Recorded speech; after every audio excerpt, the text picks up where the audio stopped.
The stranger in the camp. Exposing the semantics of modern Christian doctrine. Part 2. Modern Christians see the English word stranger and immediately force it to mean foreign nation by blood. That is lazy doctrine. He opened to Leviticus. Leviticus 25:35.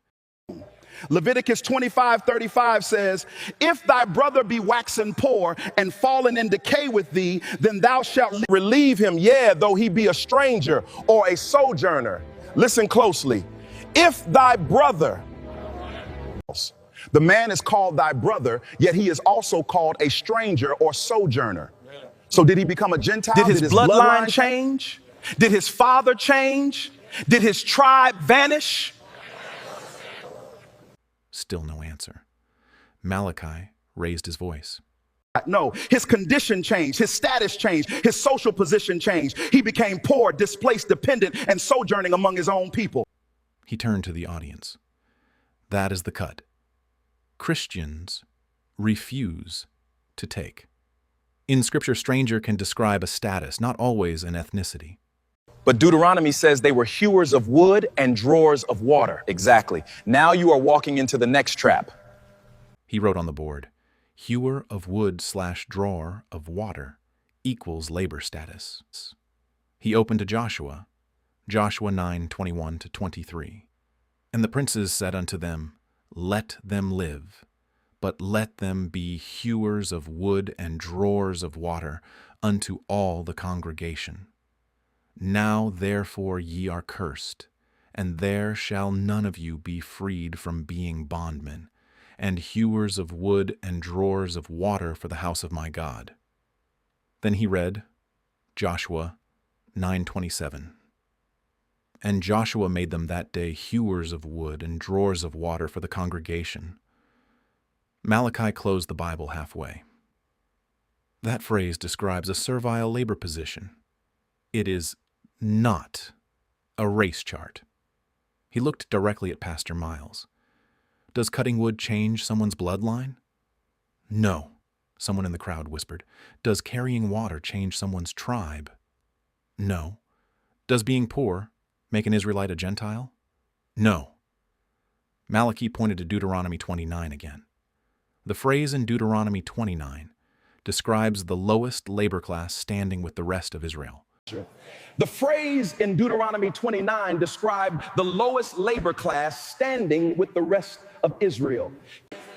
Captains, elders, officers, men, wives, children, and the strangers in the camp, from the highest rank to the lowest servant.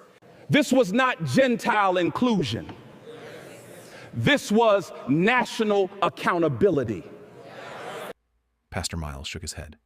But verse 10 says, all the men of Israel. If all the men of Israel are already listed, then the stranger must be someone else. That is Christian semantics. They take the word all, then act like verse 11 cannot give subcategories within the same nation. He read verse 10 again. Your captains of your tribes, your elders, and your officers, with all the men of Israel. He stopped. Captains are Israelites. Elders are Israelites.